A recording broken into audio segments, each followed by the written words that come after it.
Last month, I discussed a look scale on my channel. It was the Reddit to rate me look scale, which we looked at and analyzed. It was interesting. It started at 0.5 and it ended at 9.5, the highest rating you can earn. Of course, there is my look scale, which I will do a video on in the near future. It is in between 4 and max out at 9. But today we will analyze the Decile scale and PSL scale. I believe both are known by most people who watch my channel. This video will be split into multiple parts like the rest. Part 1 will be about the Decile scale and its criticisms, and Part 2 will be about the PSL scale. If you want to support the channel and get your own detailed facial analysis with personalized look max and advice, link will be down in the description. If you want to read more about topics like these, you can check out my blog at nerofacerating.com. Without further ado, let's get this video started. So what is the Decile scale? The Decile scale is a 1 to 10 scale widely used to rank attractiveness.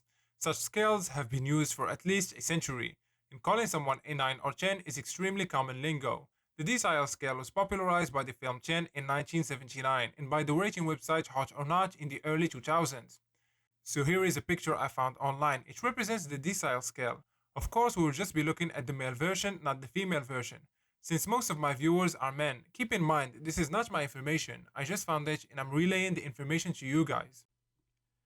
So here we have the picture of the scale. We will start down and work our way up. A male 1 out of 10, actually preferable to being a 2 or 3 because someone might pity F you or date you. The majority of women considers 1 to 3s to be subhuman. A male 2 out of 10 possesses several serious flaws in facial structure. Ew, look at that creep, I bet he's a serial killer. Male 3 out of 10, people will bully you because of your looks. Lowest possible ranking male to still have a chance to pay a prostitute to lose their virginity. A male 4 out of 10, only a few 4s succeed in matching with 1s or 2s. Some are called soy boys because they put up with cheating to get laid. A male 5 out of 10, neither attractive nor unattractive. These males will encounter a significant trouble when looking for a spouse. A 6 out of 10, he's alright I guess, barely has attractive features, not likely to be an incel, but finds much more trouble dating than 7s. A 7 out of 10, well above average, but women will rate you as being average. 7 suffers from at least one more major physical flaw, like this nose on the right. An 8 out of 10, objectively good looking, but looks suffer from 3 or more mild flaws. Girls call you cute or handsome.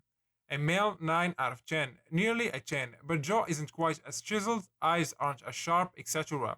A male 10 out of 10, considered attractive by 99% of the females, square face with masculine features in hunter eyes.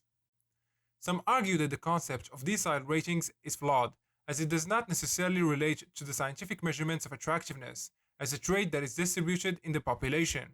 It is also not clear what is being measured with these subjective judgments, either subjective desirability or perceived flawlessness according to a specific attractiveness standard.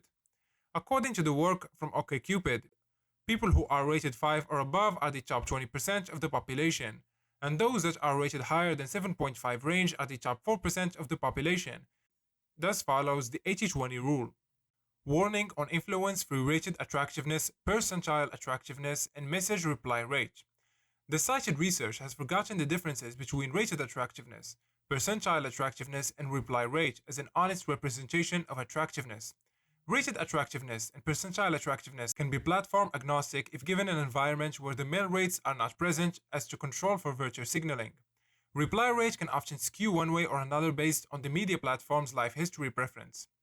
Another scale is the PSL scale, which goes from 1 to 8. To find out your position on the PSL scale, deduct 2 points from the rating you received on the much more common Decile scale. The idea behind it that a man's position on the PSL scale directly correlates with how women perceives him. In the statistics released by dating sites OkCupid, men receives much more harsh ratings, 81% of them being rated as below average looking, by women than vice versa. Thus, a male 7 will not actually be considered on par with a female 7 in terms of their SMV, but will instead be perceived as a 5. What do you guys think about all of this? Let me know your thoughts down in the comment section. That's it for today's video. I hope you guys enjoyed it. A like and subscribe will be highly appreciated, and like usual, catch you guys in the next one.